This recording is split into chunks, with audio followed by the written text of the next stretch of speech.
Hello students, welcome to Awadh education. I hope कि आप सब लोग वेल एंड गुड होंगे एंड साथ ही में आप लोग अच्छे से प्रिपरेशन भी कर रहे होंगे।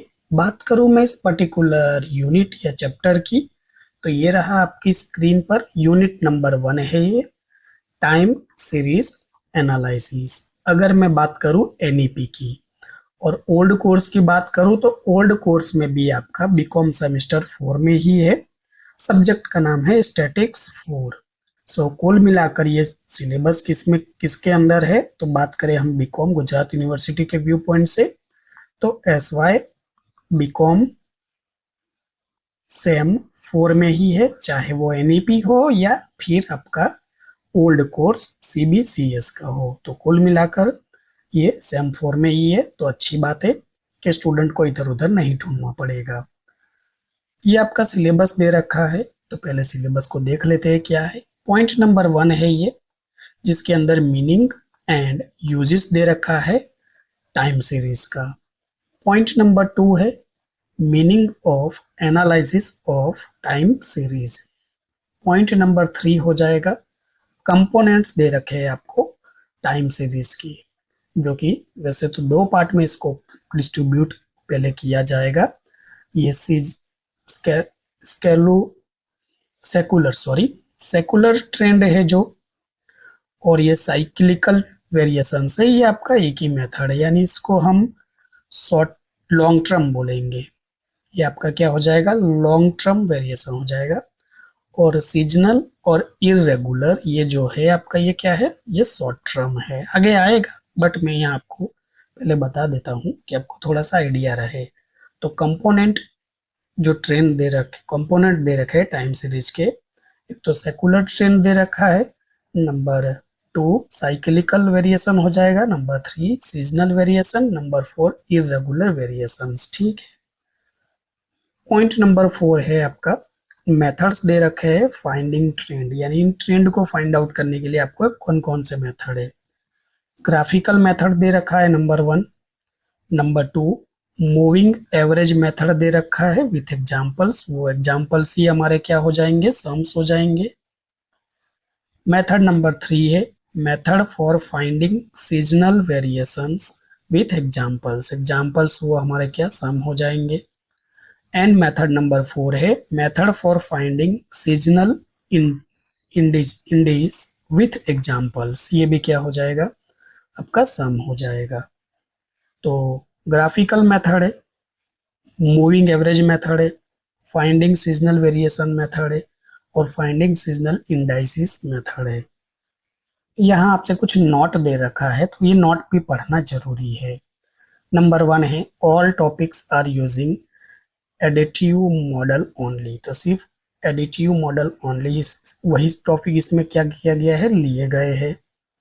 Number 2 all the graphs in this unit can be provided for illustrative purpose only and will not be included in the examination। तो कहने का ये मतलब है कि ये ग्राफिकल जो मेथड है नंबर 1 या और किसी की ग्राफिकल मेथड होगी, वो सिर्फ आपको अंडरस्टैंडिंग पर्पस से दे रखा है, सिर्फ अंडरस्टैंडिंग के लिए दे रखा है। एग्जाम में आपको ये नहीं आने वाला है, सिंपल। वैसे हमने जब प्रिपरेशन स्टार्ट की थी तो आप ही लोगों के रिकमेंडेशन के अकॉर्डिंग आप ही ने मुझसे कहा था कि सर यूनिट 4 पहले करवा दीजिए, क्योंकि वो हमारे लिए ज़्यादा ज़रूरी है, फिर यूनिट नंबर 3 करवा दीजिए, वो भी हमें ज़्यादा ज़रूरी है। तो ये दोनों मैंने इसलिए करवा दिया फटाफट से। ये तो एक्चुअली में टफ है, टफ मतलब क्या, ये थोड़ा सा हार्ड था, ये तो काफ़ी आसान था यूनिट 3। यूनिट 4 आप लोगों को टफ लग रहा था, इसीलिए उल्टी साइकिल चली है इस बार। अब ये यूनिट 1 आप पढ़ रहे हो और इसके बाद यूनिट 2 पढ़ोगे और आपका ये स्टैटिक्स खत्म हो जाएगा। वैसे है बहुत ही आसान स्टैटिक्स, बट आप ही के रिकमेंडेशन के अकॉर्डिंग मैंने यूनिट 4 यूनिट 3 पहले करवा दिया था, क्योंकि जो ओल्ड कोर्स थे ना, ओल्ड कोर्स की बात करूं, ओल्ड कोर्स वाले भी ये चैप्टर्स मांग रहे थे सर स्टैटिक्स करवा दीजिए, जो कि ये बीकॉम सेम 5 में था, बीकॉम सेम 5, और उनकी एग्जाम अभी खत्म हुई थोड़े दिन पहले, दो दो चार दिन पहले ही। तो इसीलिए मुझे ये 2 यूनिट पहले करवाने पड़े, जिससे आपका तो फायदा हो ही जाएगा और उनको भी कुछ ना कुछ मटेरियल्स मिल जाता। 2 यूनिट यानी 50% उनको करवा दिया मैंने और आराम से वो पास हो जाएंगे। पास ही नहीं, वो 50% पूरे के पूरे ही आएंगे, क्योंकि मैं जो करवाता हूँ वो इनफ होता है। तो यही बात करेंगे हम कि क्या है कि ये जो मॉडल दिया है वो आपको एग्जामिनेशन में नहीं आएगा, वो सिर्फ अंडरस्टैंडिंग के पर्पज से दे रखा है। ये तो हुई सिलेबस और भाषणबाजी की बात। अब हम फटाफट से क्या करेंगे, इस चीज को पढ़ेंगे। टाइम सीरीज किस लिए जरूरी है, ये पहले मैं अगर आपसे क्वेश्चन करूं तो ये लाइव अगर सेशन होता या फिर आप फेस टू फेस होते तो और ज्यादा मजा आती। लेकिन मैं रिकॉर्डेड सेशन कर रहा अपलोड करता हूँ, मतलब आपको प्रोवाइड करता हूँ, तो इसमें मैं खुद से ही क्वेश्चन करूंगा और खुद से ही आंसर दूंगा। ये वाली बात हुई कि टाइम सीरीज से हम क्या समझते हैं। तो देखिए, अगर मैं आपको 2-3 लाइन में कहूँ कि बिना टाइम सीरीज के किसी भी चीज को समझना नामुमकिन है। नामुमकिन यानी ना के बराबर है किसी चीज को समझना। टाइम सीरीज आपको एक पैटर्न प्रोवाइड करता है, एक ट्रेंड प्रोवाइड करता है, जिससे हमें आइडिया आता है कि नहीं, ये पैटर्न फॉलो हो रहा है, ये ट्रेंड फॉलो हो रहा है। ट्रेंड का मतलब क्या, अब ये वही ट्रेंड जो आपने इंस्टाग्राम पे देखा होगा। आए दिन कोई ना कोई ट्रेंड छा जाता है, अचानक से आता है वो और इतना वायरल हो जाता है कि सब उसको फॉलो भी करने लगते हैं। तो ये ट्रेंड हो गया। अब उसको कुछ उसका कुछ पैटर्न भी तो होगा। अब उसके लिए क्या चाहिए, उसके लिए आपको डेटा चाहिए। डेटा यानी क्या, तो किसी भी चीज को पैटर्न को फॉलो करने के लिए पर्टिकुलर डेटा चाहिए होता है।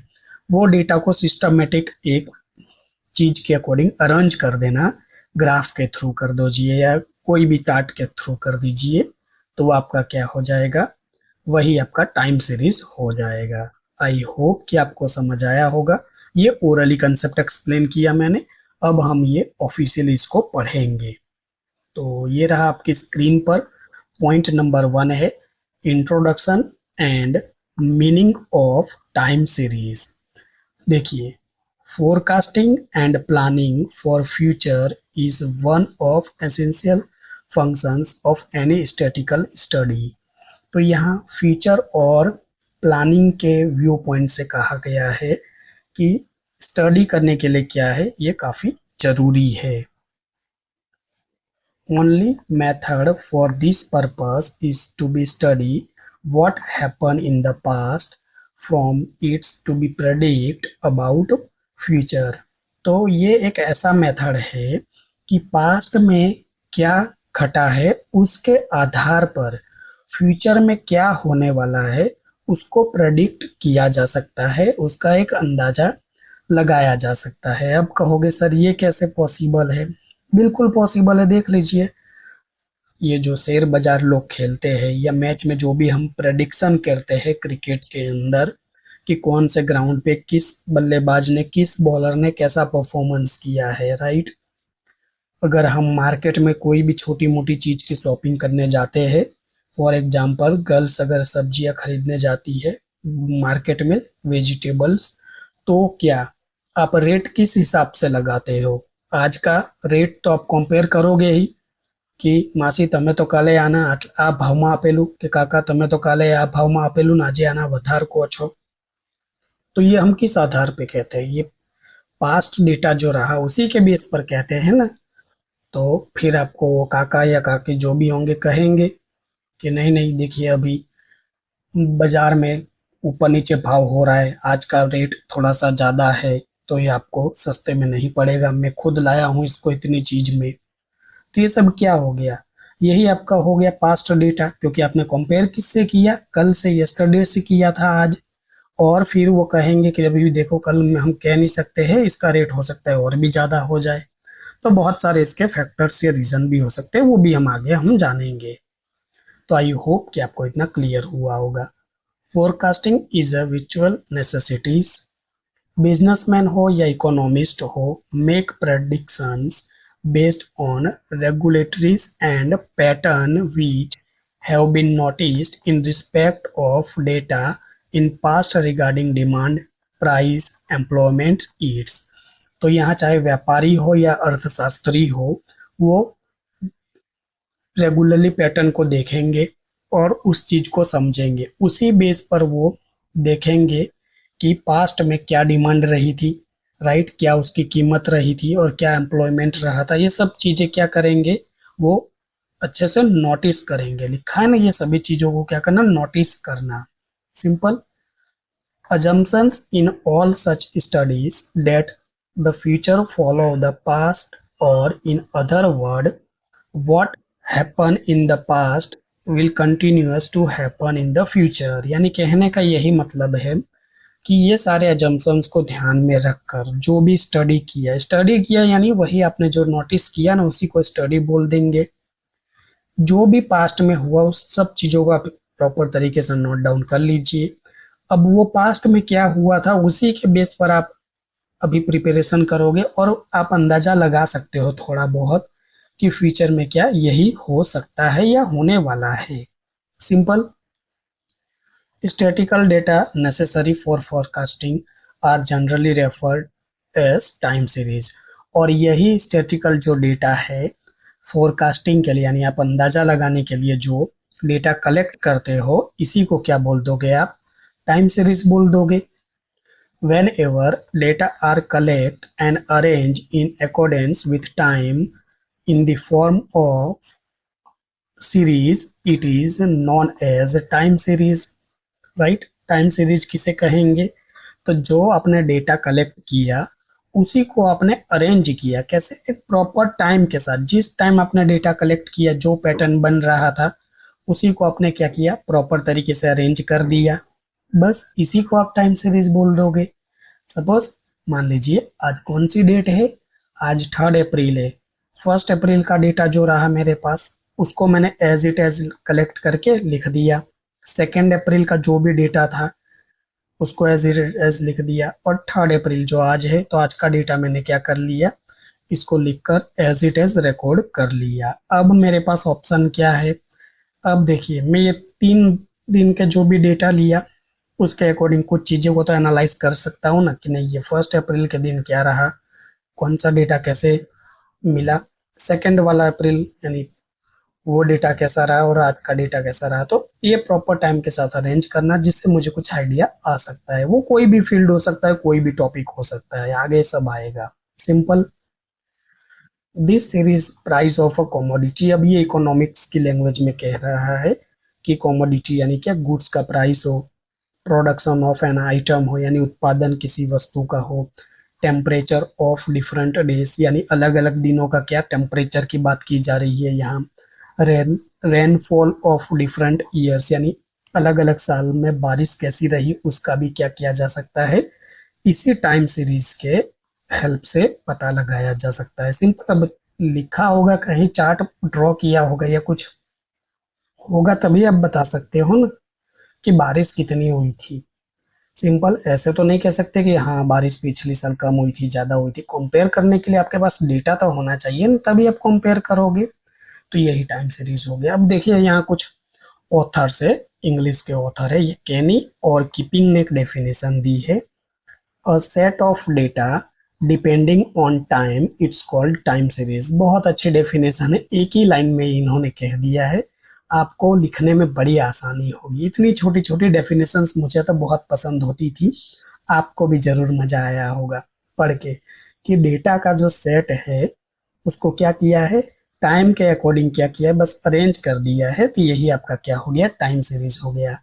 एंड सेकंड भी ऑथर है, ये अजीब सा नाम है इनका, Croxton and Cowden have defined a time series consist of data arrange chronological यानी वही लाइन सर, राइट। डेटा को क्या करना, ऐसे लाइन सर अरेंज कर देना, क्रोनोलॉजिकल, राइट। तो इसी को आप क्या बोल दोगे, टाइम सीरीज बोल दोगे। तो ये दो डेफिनेशंस तो यहाँ हो गई और ये एक मीनिंग ऊपर हो गया। तो ये इंट्रोडक्शन और क्या कहते हैं मीनिंग के लिए इनफ है। अब इसके यूजेस क्या होंगे वो भी बहुत इंपॉर्टेंट है।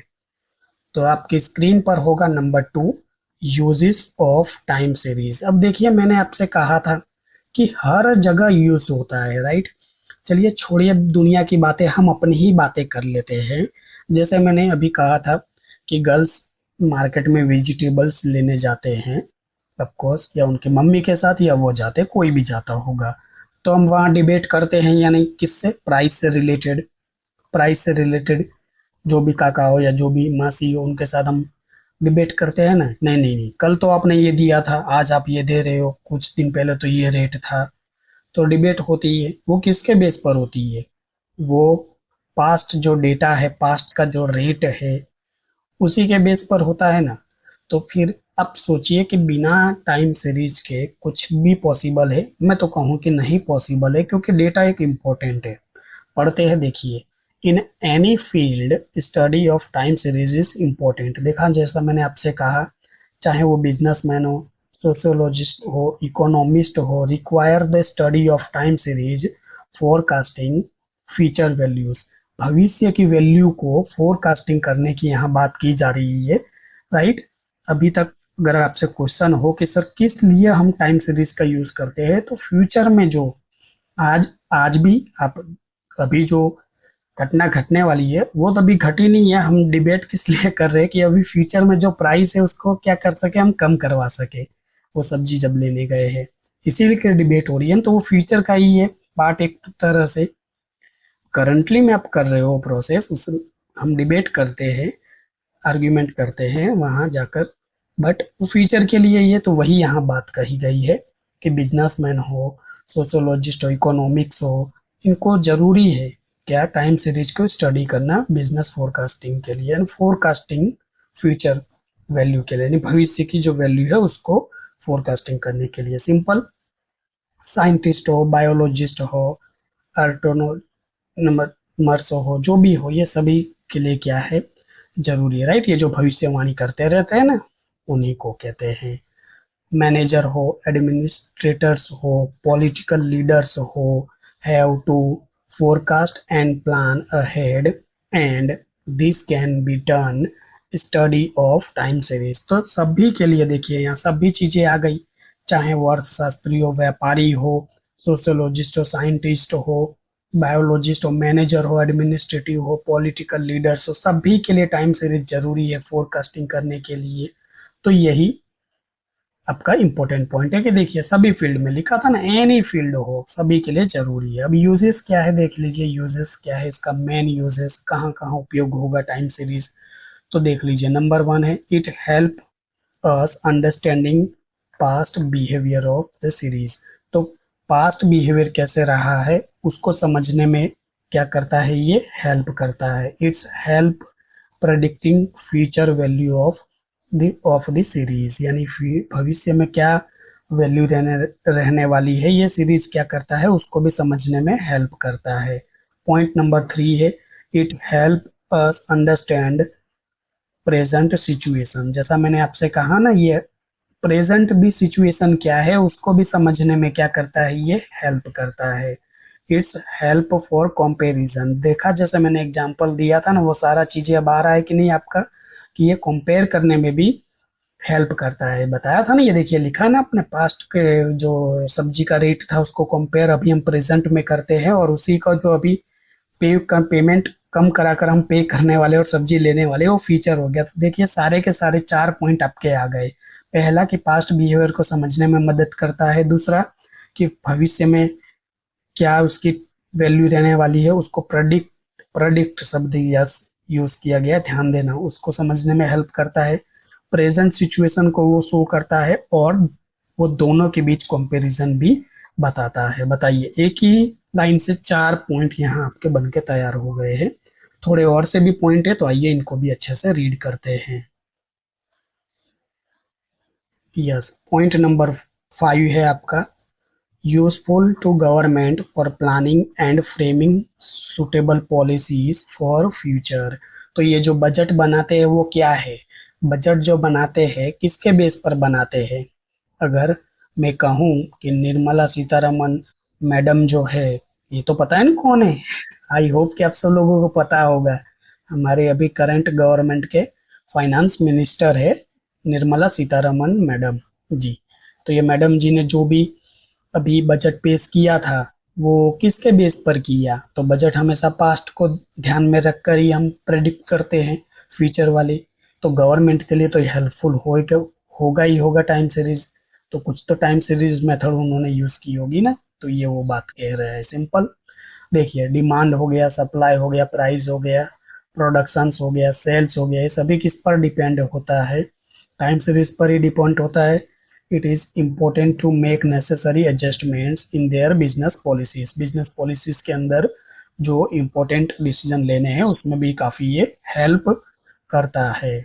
जैसे यहाँ लिखा है, एस्ट्रोमर्स जो होते हैं यानी जो भविष्यवाणी करते हैं ना, ये आपका हाथ दिखाइए, लाइए मैं आपका भविष्य दिखा दूं, उन्हें ही एस्ट्रोमर्स कहते हैं। यूज करते हैं वो भी टाइम सीरीज का। किस लिए? To motion of different stars and planets. तो वो देखिए अपनी भविष्यवाणियां देखते हैं तो वो तारे और सितारे जो भी कहते हैं तारे सितारे प्लैनेट ग्रह ग्रह को देखकर कि आपका ग्रह सही चल रहा है या नहीं, आप पे ये शनि ग्रह लग चुका है, वो सब नहीं कहते रहते हैं। जी, अब चलिए जिसका बिलीव है उसको मैं कुछ नहीं कहूंगा। मान लीजिए जो नहीं मानते हैं मेरे जैसे, तो वो अलग बात हो गई, लेकिन कुछ लोग बहुत ही हद से ज्यादा मानते हैं, तो अब ये उनकी बात है। अभी ये मैं धार्मिक चीजों से नहीं जुड़ूंगा, लेकिन कहना यही चाहता हूँ कि एटलीस्ट उसी चीज पर डिपेंड होकर ये जो भविष्यवाणी करते हैं वो तारे जो सितारे ग्रह उसी की स्टडी करके बताते हैं आपको। तो ये हो गया, सभी के लिए जरूरी है। देख लीजिए यहाँ सोशियोलॉजिस्ट है, वो social reforms regarding prohibitions policies family planning सभी चीजों के लिए क्या है, जरूरी है।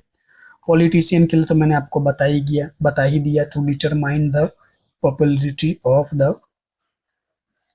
There parties to suggest the age of securing voting right its. तो पॉलिटिक्स जो पार्टी होती है, पॉलिटिशियन पार्टी होती है, उनके लिए भी क्या है, टाइम सीरीज बिल्कुल ही जरूरी है। उनको भी तो आइडिया होना चाहिए कि हर साल जो वोटिंग यदि आता है तो न्यू वोटर्स ऐड होते ही होते हैं, और ओल्ड तो खैर किसी की डेथ हो गई तो वो निकल जाएंगे। न्यू वोटर्स लाखों में आते हैं, क्यों? क्योंकि जब वोटिंग हुई होगी तब मान लीजिए कि वो 16-17 साल के होंगे। सिंपल 5 साल के बाद होती है, इसका मतलब वो 18 या 19 या 20 साल के हो जाने वाले हैं। 5 साल ऐड कर दीजिए, तो ये सारे न्यू वोटर्स जुड़ने वाले हैं। तो इनको कैसे डील करना है, कैसे इनको समझाना है, कैसे उनका ध्यान आकर्षित करना है, आप ही की बात कर रहा हूँ। चलिए, आप एसवाई में हो, यानी एक आपकी मैं एज प्रेडिक्ट करूँ तो आप लगभग 16 to 18 के बीच में ही होगे, राइट? मोस्टली एवरेज निकालू तो 70 ईयर्स के आसपास आप लोगों की एज होगी। तो अब आप धीरे धीरे पॉलिटिक्स में जुड़ोगे। कैसे जुड़ोगे? जब आप 18+ हो जाओगे तो आप एलिजिबल हो जाओगे वोटर आईडी के लिए, राइट? और पैन कार्ड के लिए भी। तो फिर अब आपको कैसे डील करना है, ये सब पार्टीज की क्या होती है, एक स्ट्रेटजी तो होती ही है। आपको आपको कौन सी बातों से ध्यान आपका खींचना है, ये पॉलिटिशियन का ही काम होता है। तो यहीं से आपको क्या करेंगे, वो धीरे धीरे आपको अपनी बातों में मतलब कन्वे करने की कोशिश करेंगे। वो जो भी नए यूथ होंगे उन्हीं की बात कर रहा हूँ, तो ये उससे रिलेटेड है। सिंपल, तो ये काफी आसान है। मुझे नहीं लगता है कि आपको थोड़ी भी परेशानी होगी इस चीजों को समझने के लिए। अब उसी चीज का मीनिंग, अब मीनिंग तो क्या है देख लीजिए, सब कुछ तो बता ही दिया मैंने आपको। Meaning of analysis of time series. अब इसी चीज का एनालाइज करना है। एनालाइज तो क्या करना है, सारी चीजों का हमने एनालाइज ऑलरेडी कर दिया, फिर भी इसको चलिए पढ़ लेते हैं फटाफट से। If time series are carefully observe, कि आप इसको बहुत ही केयरफुली से क्या करते हो, समझते हो। We find many regularities and irregularities value of the series. तो आप अगर चीजों को सही से क्या करोगे, समझोगे, तो उसमें रेगुलेटरीज यानी सेम चीजें कितनी हो रही है, और इरेगुलेटरी यानी सेम चीजें कितनी नहीं हो रही है, उस पैटर्न को आप समझ जाओगे। सम इन सम part of series mathematical regulatories may be seen, and while in other part of series is unmanageable irregular may be observe. तो कुछ ऐसी चीजें आपको देखने को मिलेगी जिससे आप क्या कर सकते हो, आप कुछ चीजों को रेगुलर मैथमेटिक्स चीज से समझ सकते हो, और कुछ चीजें ऐसी भी होती है जिसका कोई पैटर्न ही नहीं बन रहा है, तो ऐसी भी चीजें आपको ध्यान में रहती है। तो यही चीज क्या हो गई, इसी चीज का आप एनालाइज करोगे। At time changes variable depending upon its changes due to many regular और इरेगुलर इन्फ्लुएंसेस, यानी समय बदलने के साथ ही बहुत सारी चीजें होती है, वो भी क्या हो जाती है, चेंज हो जाती है, लेकिन उसके पीछे भी बहुत सारे फिर रीजन होते हैं। यहाँ एग्जाम्पल लिया गया है, the price of rice depend upon, कि चावल की कीमत जो डिपेंड करेगी, अब वो कितने बहुत सारे इसके फैक्टर्स है, जैसे डिमांड हो गया, सप्लाई हो गया, रेनफॉल बारिश हो गई, वेदर हो गया, प्राइस ऑफ सब्स्टिट्यूट आइटम्स हो गया, पॉलिटिकल चेंजेस हो गया, कितने सारे कारण हैं। अब ये चावल की कीमत को निर्धारित करने के लिए बहुत सारे फैक्टर्स है ना, फैक्टर्स कहिए, रीजन कहिए, कारण कहिए, डिमांड हो गया, सप्लाई हो गया, रेनफॉल हो गया, वेदर हो गया, प्राइस सब्स्टिट्यूट आइटम का हो गया, राइट। ये मोस्टली अगर देखने जाए तो इसको इकोनॉमिक्स की लैंग्वेज में एक एग्जाम्पल को लिया गया है, कि जैसे आपको हमेशा इकोनॉमिक्स के टीचर कौन सा एग्जाम्पल देते हैं सब्स्टिट्यूट वाले में, आप पी रहे हो टी और आपका सब्स्टिट्यूट कौन सा है, कॉफी है, सिंपल। इसी का मोस्टली 100% जिसने भी इकोनॉमिक्स पढ़ा होगा टीचर ने सब्स्टिट्यूट का एग्जांपल यही दिया होगा, कि आप चाय पी रहे हो, इसकी कीमत 10 रुपये है, और वहीं अगर कॉफी की कीमत भी 10 रुपया उससे कम हो जाए, तो आप सारे चाय पीने वाले चाय छोड़कर, सारे तो नहीं, मान लीजिए कि किसी को चाय पसंद ही है, चाहे 10 रुपया हो या 20 रुपया हो, चाय पीना है, बट यहाँ थियरी सब्स्टिट्यूट की बात हो रही है, तो ये सारे कहाँ कॉफी की ओर शिफ्ट हो जाएंगे, यही एग्जाम्पल दिया जाता है। तो ये वही बात हो गई है कि बहुत सारे फैक्टर्स है। खैर ये सब्स्टिट्यूट तो खैर यहाँ वर्ड आया तो मैंने आपको एक्सप्लेन कर दिया, अदरवाइज ये कंसेप्ट अलग ही है, पूरा सिंपल, वो इकोनॉमिक्स की लैंग्वेज का है, बट उसी से रिलेटेड एग्जाम्पल लिखा गया है। तो यही सारी बातें लिखी गई है। ऑल दिस फैक्टर्स, यही सारी फैक्टर्स है जो क्या करेंगे, price is on way hinge the change in the price of rice influenced by totality of the all these factors। ये सारे फैक्टर्स है जो प्राइस क्या है, जो चावल की प्राइस है, राइस की प्राइस है, उसको समझने में या उसको ऊपर नीचे करने में ये फैक्टर्स साबित हो सकते हैं। अब हमें क्या इन्हीं फैक्टर को समझना है। इफ all these factors या component can be separate out from one another, यानी अगर हम इसी सभी फैक्टर में से एक फैक्टर को क्या करें, हम पकड़ ले कि इसी फैक्टर के कारण ये क्या हुआ है, ये जो भी रेट है जो चावल का वो बढ़ा है या घटा है, तो फिर आप क्या कर सकते हो, चीजों को आइडेंटिफाई कर सकते हो। Then it may be possible to know effect of each component on price. जैसा मैंने आपसे कहा कि अगर पता चल जाए कि डिमांड ज़्यादा होने लगी है या सप्लाई ज़्यादा हो गई है या फिर बारिश ज़्यादा या कम हो गई है, राइट, तो आप इससे पता लगा सकते हो। And may help us to predict future value of series, और इसी से आप क्या कर सकते हो, प्रेडिक्ट कर सकते हो और फ्यूचर वैल्यू पता लगा सकते हो। The analyse of time series means separating out different component which influence values of series, यानी analyze of time series यानी क्या, separating out different components, यानी इसी में से अलग करके उस कंपोनेंट को आप स्टडी कर लो, बस एनालाइज हो गया आपका एनालाइज ऑफ टाइम सीरीज। तो आई होप कि आपको ये जरूर क्लियर हुआ होगा। यहाँ तक हमने क्या पढ़ा है अभी, तो 3 ही पॉइंट पढ़े हैं, टाइम सीरीज पढ़ा है, टाइम सीरीज का यूज कहाँ होता है मतलब बता दिया आपको, सभी जगह होता है, और टाइम सीरीज का एनालाइज कैसे, एनालाइज ऑफ टाइम सीरीज उसका मीनिंग पढ़ा है हमने, मीनिंग या उसका कैसे करना है वो भी हमने पढ़ा है।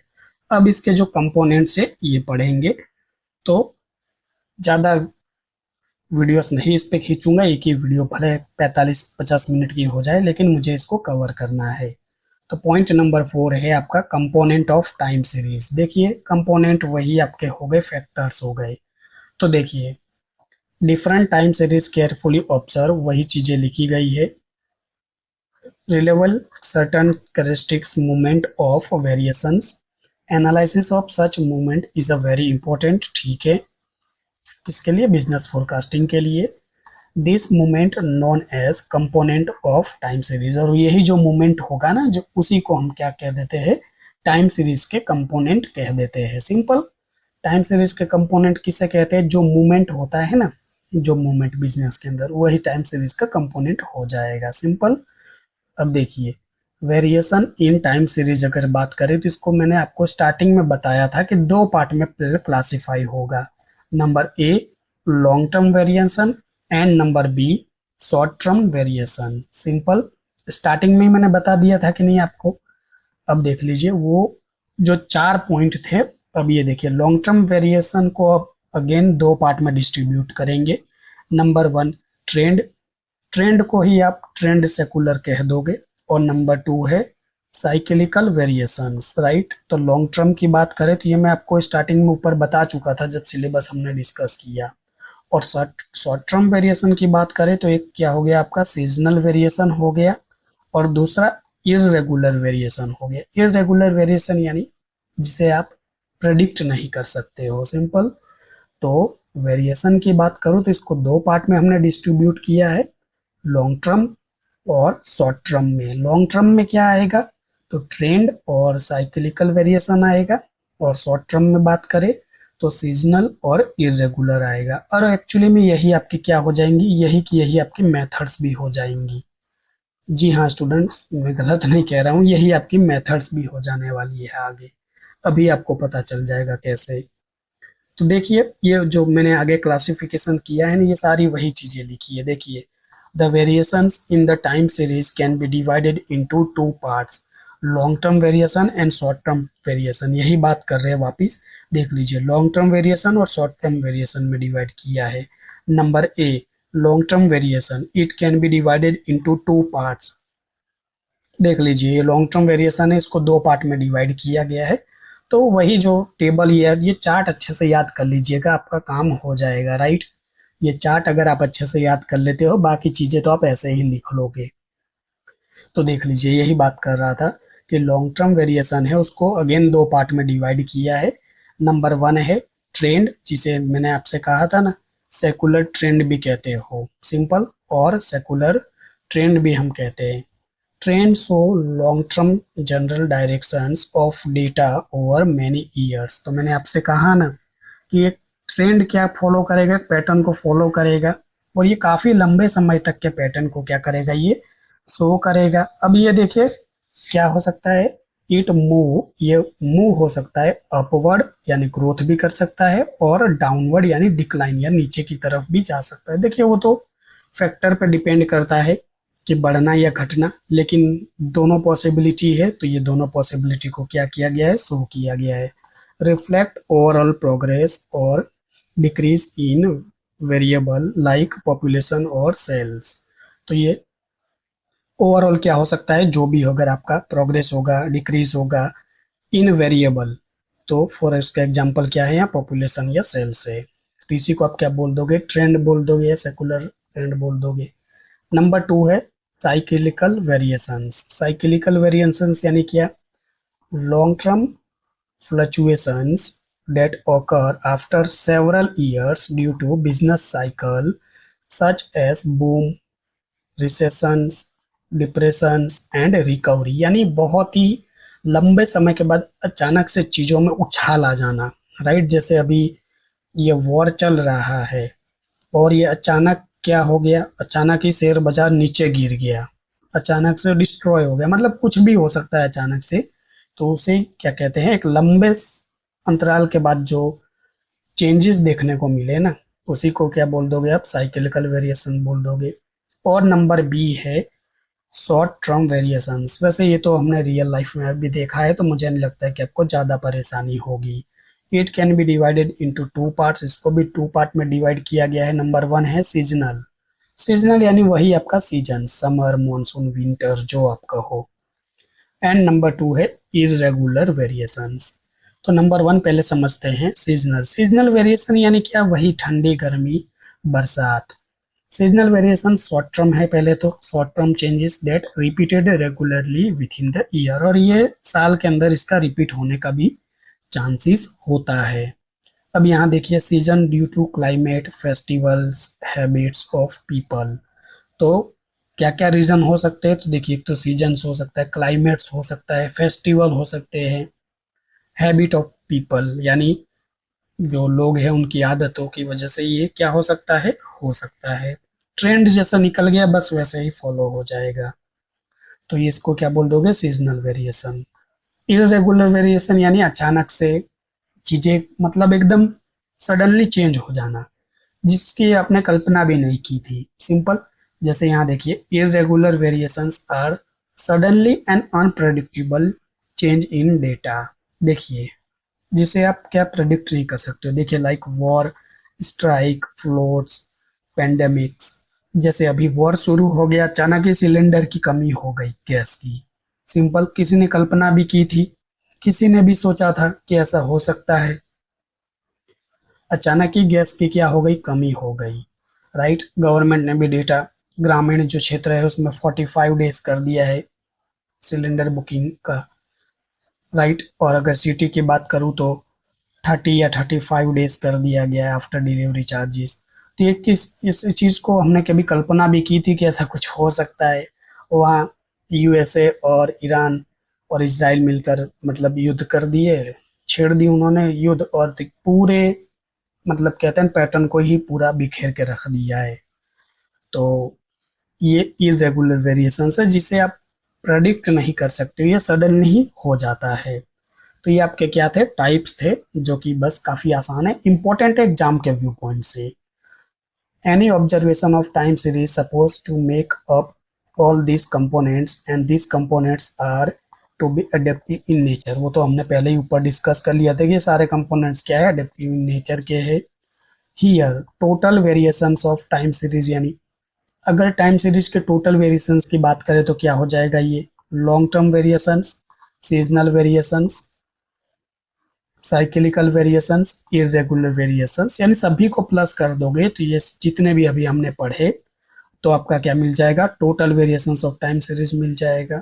अब देखिए, if O denotes any observations, O जो है किसको डिनोट करेगा, वैल्यू ऑफ एनी ऑब्जर्वेशन को डिनोट करेगा। टी है वो ट्रेंड को डिनोट करेगा। एस है वो सीजनल वेरिएशन को डिनोट करेगा। सी है वो आपके साइक्लिकल वेरिएशन को डिनोट करेगा। और आपका आई है वो इरेगुलर वेरिएशंस को क्या करेगा, डिनोट करेगा।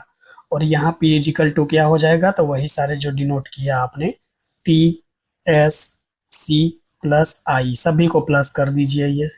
Right, trend plus seasonal variation plus cyclical variation plus irregular variations. तो आपको क्या मिल जाएगा, आपको ये पी की वैल्यू मिल जाएगी। पी यानी कह सकते हो कि pattern. Simple.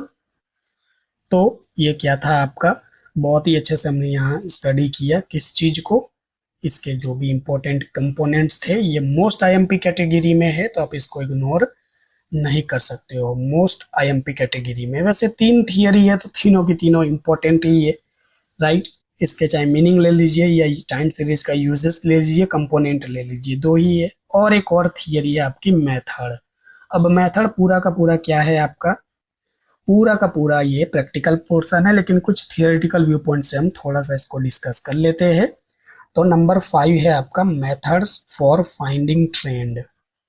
As a discuss about, trend is a most important component of any time series, ये तो हमें पता चल ही गया।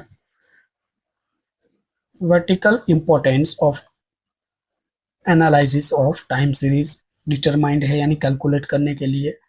Important methods to determining trend are as follows. तो कौन कौन से इंपॉर्टेंट मेथड है, number A graphical method, number B moving average method with examples. तो एग्जांपल्स तो हम जब सम कैलकुलेट करेंगे उसमें डिस्कस करेंगे, वो नेक्स्ट क्लास से होगा आपका। सिंपल।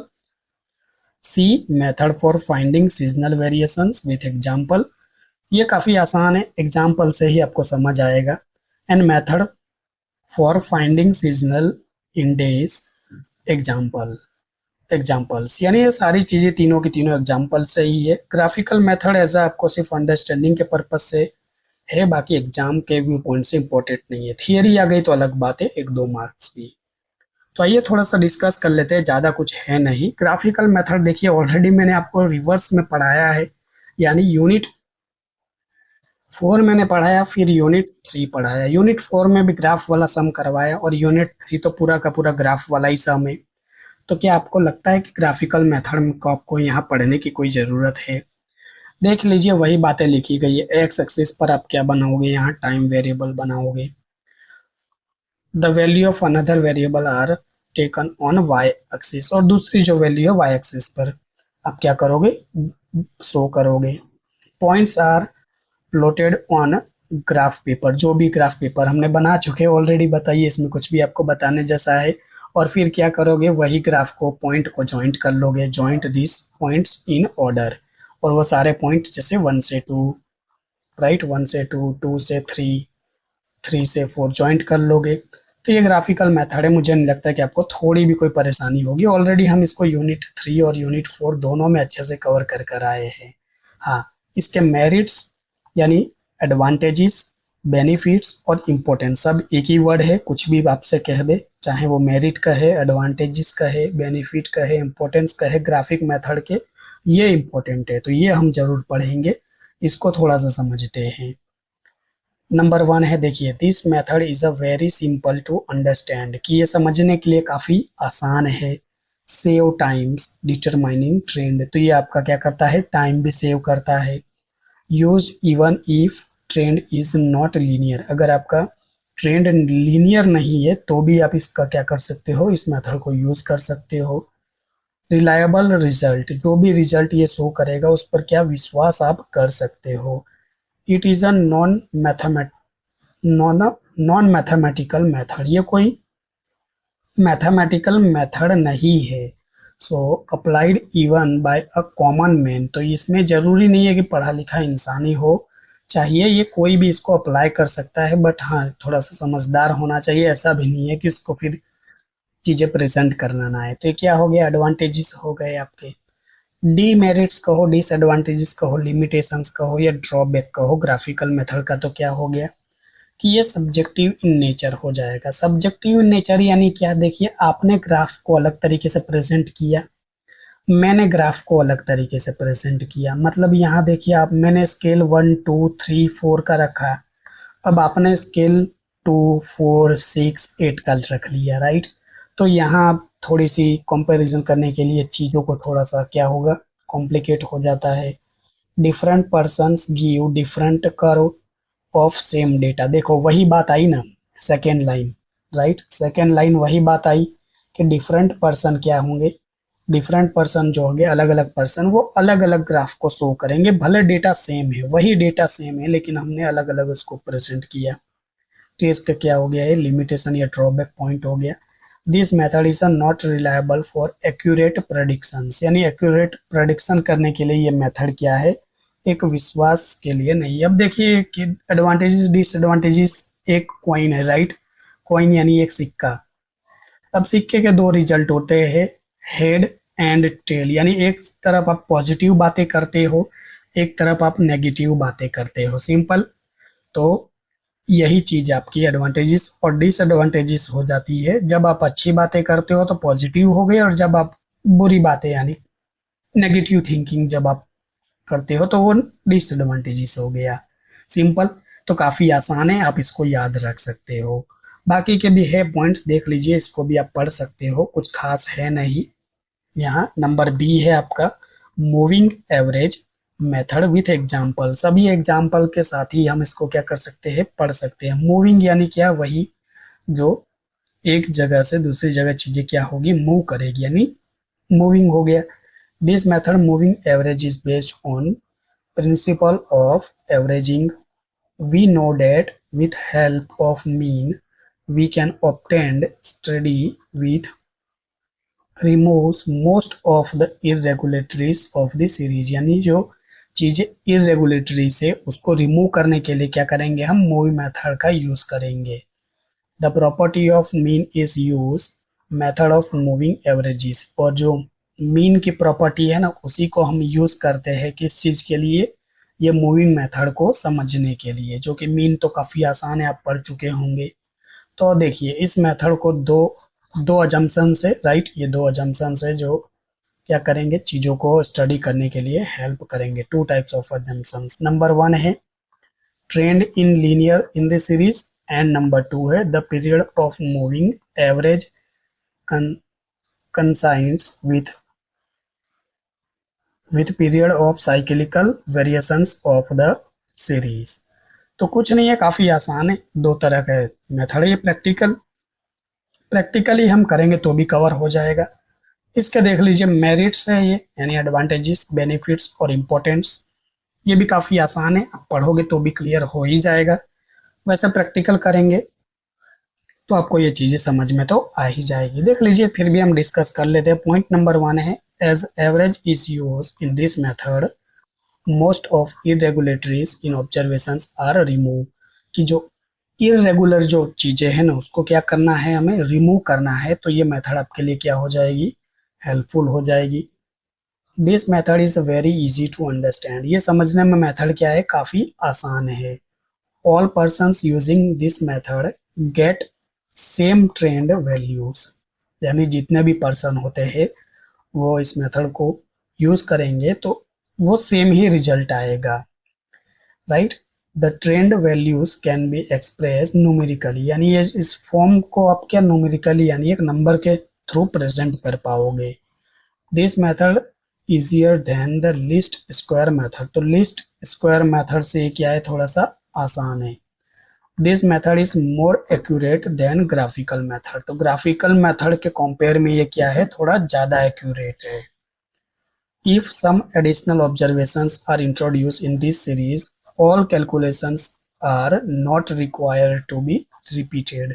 यानी अगर इसके अंदर एडिशनल कोई इंफॉर्मेशन या जम्पशंस आ भी जाती है तो फिर ये क्या है, ज़्यादा ज़रूरी है नहीं आपको किसके लिए, सारे अजम्पशंस को रिकैलकुलेट रिपीट करने के लिए। तो पढ़ लेना, काफ़ी आसान है। मेरिट्स इसके कुछ खास है नहीं, मैंने तो आपको बता भी दिए। एकदम आसान है चीज़ें समझने में। बाकी कुछ है नहीं, एक ही स्लाइड एक ही पेज बचा है। डीमेरिट्स यानी उसके अपोजिट आप बोलोगे तो डिसएडवांटेजेस, लिमिटेशंस हो जाएगा। और ये नंबर सी है जो method of finding seasonal variations और method of finding seasonal indices.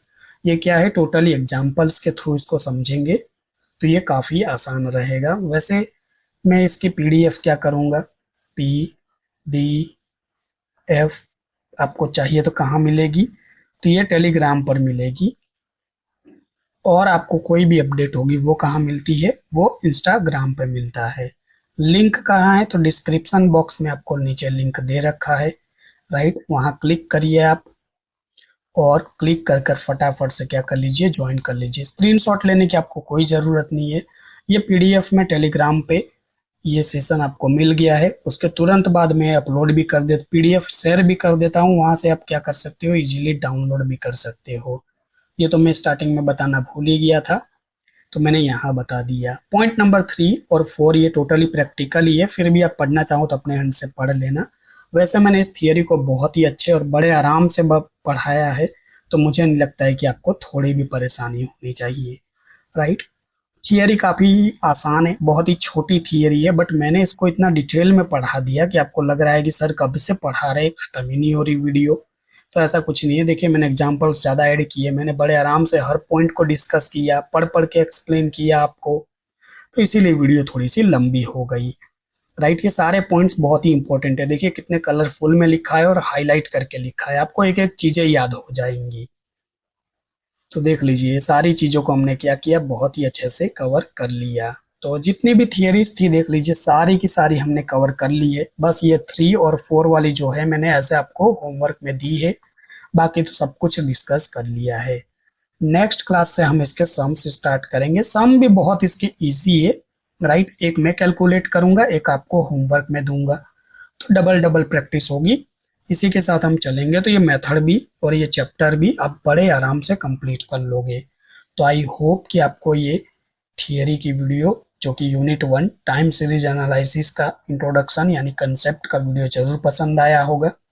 अगर वीडियो अच्छा लगता है तो प्लीज़ लाइक कर दीजिए, आपके लाइक से मुझे ज़्यादा मोटिवेट मिलता है, ये ज़रूरी है। और बहुत से स्टूडेंट अभी तक चैनल को सब्सक्राइब नहीं कर रहे हैं, तो प्लीज़ आप सब्सक्राइब भी कर दीजिए और अपने फ्रेंड्स और क्लासमेट के साथ तो ज़रूर शेयर करिएगा, जिससे वो भी ये चीज़ों का क्या कर सके, बेनिफिट ले सके।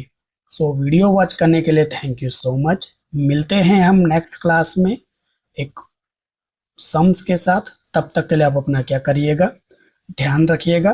Take care, bye.